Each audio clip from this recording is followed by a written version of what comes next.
Good morning. आज अपन राजस्थान का अपतंत्र का दूसरा चैप्टर या दूसरा lecture rivers of Arabian sea डेरन सिस्टम या फिर अरब सागरीय अपतंत्र के बारे में अध्ययन करेंगे। लास्ट लेक्चर में अपन ने बंगाल की खाड़ी में जल ले जाने वाली नदियों के बारे में अध्ययन किया था, जिसमें प्रमुख रूप से चंबल, बनास, काली सिंध, पार्वती, बाणगंगा, खारी, बेडस, गंभीर आदि नदियाँ जो बेसिकली अरावली के पूर्व भाग में प्रवाहित होती हैं, या फिर अपन कह सकते हैं कि अरावली की पूर्व ढाल से इनका उद्गम स्थल माना गया है, जो निरंतर राजस्थान के पूर्व मैदानी क्षेत्र हाड़ौती पठार में बहती हुई चंबल नदी की प्रमुख शाखा नदियाँ होती हुई यमुना में मिल जाती है, और यमुना का पानी आगे जाकर गंगा में मिल जाता है और गंगा जाकर के बंगाल की खाड़ी में गिरती है। इस प्रकार से बंगाल की खाड़ी का उपतंत्र अपन ने लास्ट लेक्चर में पढ़ा था। आज अपन अरब सागर में जल ले जाने वाली प्रमुख नदियाँ उसके बारे में अध्ययन करेंगे। अरावली के पश्चिम व दक्षिणी ढालों से निकलने वाली नदियाँ कच्छ की खाड़ी व खंबात की खाड़ी की ओर प्रवाहित होती हुई अरब सागरीय अपवाह प्रणाली का निर्माण करती है। अरब सागरीय अपवाह प्रणाली में मुख्यतः माई, सोम, जाखम, साबरमती, पश्चिमी बनास, लूनी आदि प्रमुख नदियाँ हैं। पश्चिमी बनास व लूनी नदी गुजरात में कच्छ के रण में जाकर विलुप्त हो जाती है, यह आपको विशेष रूप से ध्यान रखना है।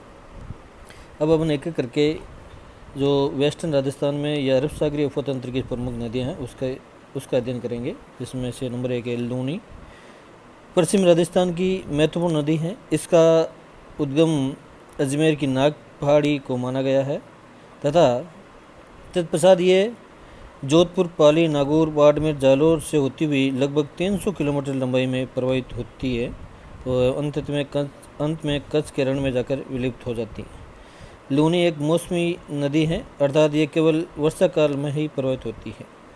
लूनी नदी का जल बालोतरा तक मीठा है। इसके पश्चात रेतीली मिट्टी में सारे व लवणीय पदार्थों की अधिकता के कारण इसका जल खारा व नमकीन हो जाता है। लूनी नदी की प्रमुख सहायक नदियाँ जवाई, जोजरी, मीठड़ी, खारी, लीलड़ी, सुकड़ी, सांगी, बांदी, गुइया आदि हैं। अतः लूनी नदी राजस्थान के वेस्टर्न पार्ट में बहती है और इसका बालोतरा तक पानी मीठा है। उसके बाद में सारी या नमकीन मिट्टी होने के कारण, रेतीली मिट्टी होने के कारण इसका पानी खारा हो जाता है।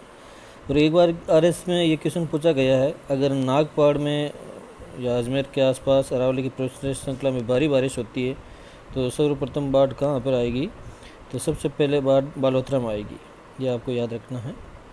दूसरा जवाई नदी पाली, जालौर, बाड़मेर जिलों में प्रवाहित होती हैं। इसकी प्रमुख सहायक नदियाँ बाड़ी, सुकड़ी, खारी है तथा इसका बहाव क्षेत्र पाली, जालौर, बाड़मेर में ये लूनी नदी में जाकर मिल जाती हैं।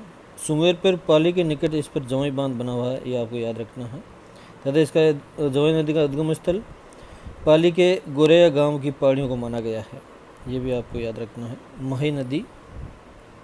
माही नदी का उद्गम मध्य प्रदेश में धार जिले के सरदारपुरा के निकट विंध्याचल की पहाड़ियों में महन झील को माना गया है तथा ये मध्य प्रदेश के झाबुआ जिले में पड़ता है। तत्पश्चात इसका बहाव क्षेत्र बांसवाड़ा से राजस्थान में इसमें प्रवेश माना गया है। राजस्थान में बांसवाड़ा के खांदुक के पास ये बांसवाड़ा में प्रवेश करती है और बांसवाड़ा डूंगरपुर की सीमा बनाती हुई गुजरात के महिसागर जिले में प्रवेश करती है। इस नदी पर कड़ाना बांध महिसागर में बना हुआ है जो गुजरात में है तथा उसके पश्चात ये फिर खंबात की खाड़ी में जाके गिरती है। इसके प्रवाह क्षेत्र को छप्पन का मैदान भी कहा जाता है, याद रखना है। ये 3 प्रमुख राज्य राजस्थान, मध्य प्रदेश और गुजरात में बहती है। माही नदी डूंगरपुर बांसवाड़ा जिले की सीमा बनाती हुई 576 किलोमीटर का मार्ग तय करती हुई खंबात की खाड़ी में जाके गिरती है। इस प्रकार माही अपने उद्गम के पश्चात उल्टे यू आकार का मार्ग तय करती हुई कर्क रेखा को 2 बार काटती है। माही नदी की प्रमुख सहायक नदियाँ सोम, जाकम, अनास, छाप, मोरेल, हिरू, लाखन आदि हैं। बांसवाड़े में माही नदी पर माही बजाज सागर बांध व कागदी पिकअप डैम बनाया गया है। इसी प्रकार गुजरात के महिसागर जिले में कड़ाना बांध या डैम का निर्माण भी किया गया है, जिसका प्रमुख उद्देश्य सिंचाई, पेयजल व जल विद्युत का उत्पादन करना है। इस माही नदी के माय नदी को वांगड़ व कांठल की गंगा तथा दक्षिण राजस्थान की स्वर्ण रेखा भी कहा जाता है। ये नदी आपको पता है 2 बार कर्क रेखा को काटती है। इस प्रकार से माय नदी दक्षिण राजस्थान की प्रमुख नदी मानी गई है। चाकम सोम नदी का उद्गम उदयपुर के ऋषभदेव की पिछामेड़ा पहाड़ियों से होता है। ये उदयपुर डूंगरपुर की सीमा बनाती है। डूंगरपुर के बेणेश्वर में सोम माई जाकम नदियाँ त्रिवेणी संगम बनाती हैं, जहाँ आदिवासी डामोरो जनजाति का मेला बढ़ता है। अतः सोम नदी पिछामेड़ियों की पहाड़ी इसका उद्गम स्थल माना गया है। इसकी प्रमुख जो सहायक नदियाँ हैं वो जाकम, टीडी, गोमती, सारणी है। जाकम नदी का उद्गम प्रतापगढ़ की छोटी सादड़ी से होता है। ये आगे जाकर सोम नदी में मिल जाती है। अतः साबरमती नदी का उद्गम उदयपुर की अरावली पहाड़ियों से माना गया है। अरावली पहाड़ियों के निकट जरोल से 5 दरों के रूप में इसका उद्गम स्थल माना गया है। साबरमती नदी का अधिकांश प्रवाह गुजरात में होता है। ये गुजरात की प्रमुख नदी है। यह नदी गुजरात में बहती हुई खंबात की खाड़ी में अपना जल गिराती है। साबरमती की प्रमुख सहायक नदियाँ वाकल, हतमती, मसवा, वेत्रक, सई आदि है। आपको पता है सई परियोजना राजस्थान सरकार के द्वारा पाली में जोई बांध में पानी का प्रवाह किया जाता है। पश्चिमी बनास नदी अरावली के पश्चिमी ढालों से निकलकर सिरोही जिलों में बहती हुई कच्छ की खाड़ी में गिर जाती है। इस नदी पर सिरोही के सबरूपगंज में बांध का निर्माण किया गया है। इस प्रकार से राजस्थान के अरब सागरीय उपतंत्र की ये प्रमुख नदियाँ थी, जो अधिकांश जल या तो कच्छ की खाड़ी या फिर खंबात की खाड़ी में ले जाकर गिराती है या फिर कच्छ के रण में विलीन हो जाती है। इसमें से प्रमुख नदी थी लूनी और माही। इसी प्रकार राजस्थान का तीसरा प्रमुख आंतरिक अफवाह प्रणाली reverse of inland drainage system. आपको पता है राजस्थान में 3 प्रकार का उपतंत्र पाया जाता है।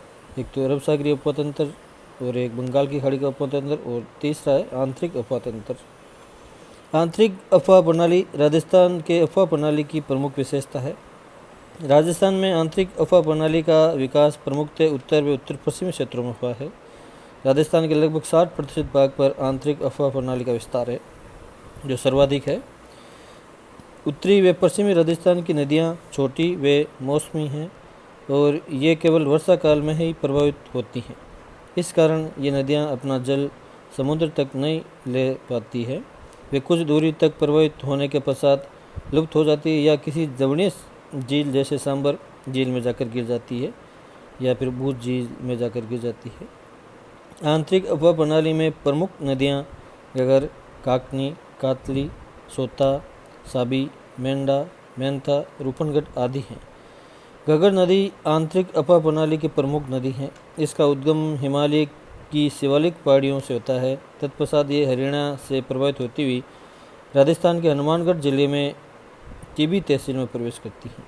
वर्षा काल में इसका जल गंगानगर के सूरतगढ़ तक पहुंच जाता है। अधिक वर्षा होने पर ये अनूपगढ़ होते हुए पाकिस्तान में फोर्ट अब्बास तक प्रवेश कर जाती हैं तथा रेगिस्तान में जाकर तत्पश्चात विलुप्त हो जाती है। गगर नदी बेसिन को नाली भी कहा जाता है। राजस्थान में हनुमानगढ़ श्री गंगानगर में गगर नदी को पाकिस्तान में हकरा के नाम से जानते हैं, याद रखना है आपको।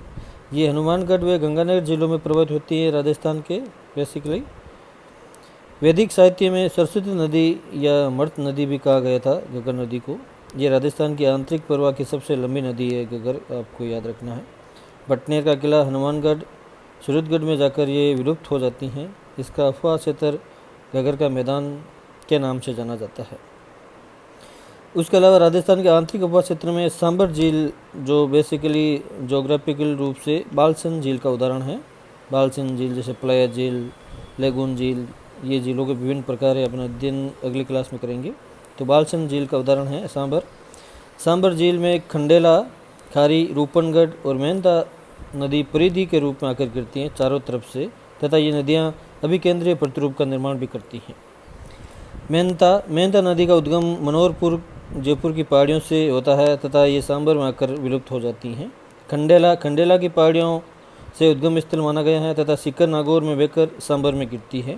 खारी व रूपनगढ़ ये छोटे छोटे नाले हैं जो सांबर में आकर गिरते हैं, जिनका उद्गम स्थल अजमेर के रूपनगढ़ तहसील या मध्य अरावली के आसपास इसको माना गया है। रूपारेल नदी का उद्गम उदयनाथ की पहाड़ी अलवर जिले में है। ये भी आंतरिक प्रवाह की नदी है तथा ये अलवर भरतपुर में बहती हुई भरतपुर में जाकर विलुप्त हो जाती है। कांकनी, काकने या मसूरदी या कांतनी ये जैसलमेर के कोटड़ी ग्राम से निकलकर जैसलमेर के बूझ झील में जाकर गिर जाती है। आंतरिक प्रवाह की प्रमुख नदी है। कांतली का उद्गम सीकर जिले से है तथा दोनों जिले को लगभग 2 भागों में विभक्त करती हुई ये चूरू की सीमा पर जाकर विलुप्त हो जाती है। कांतली नदी के किनारे प्राचीन गणेश्वर सभ्यता का विकास हुआ है। अपन कह सकते हैं कि विश्व की जो जितनी भी प्राचीनतम सभ्यता थी उनका विकास नदी घाटी परियोजनाओं के आसपास ही हुआ है। इस प्रकार से राजस्थान की प्रमुख के ये नदियां हैं जो आंतरिक अपतंत्र का निर्माण करती हैं। अपन कह सकते हैं कि राजस्थान में विभिन्न प्रकार का अपतंत्र पाए जाते हैं। जो अरावली एक जल विभाजक का कार्य करती है। अरावली के पूर्व में बंगाल की खाड़ी का उपतंत्र, अरावली के दक्षिण व पश्चिम में अरब सागरीय उपतंत्र और अरावली के उत्तर उत्तर पश्चिम में आंतरिक अपतंत्र पाया जाता है। इस प्रकार से अपन कह सकते हैं कि राजस्थान में विभिन्न प्रकार की नदियाँ मौसमी हैं और मौसम या वर्षा ऋतु के अनुसार इसमें जल की आपूर्ति होती है और नदी एक स्थान से दूसरे स्थान पर परिवहन या विभिन्न प्रकार की जो उपजाऊ मिट्टी है उनको स्थानांतरित करती रहती है। Thanks for watching.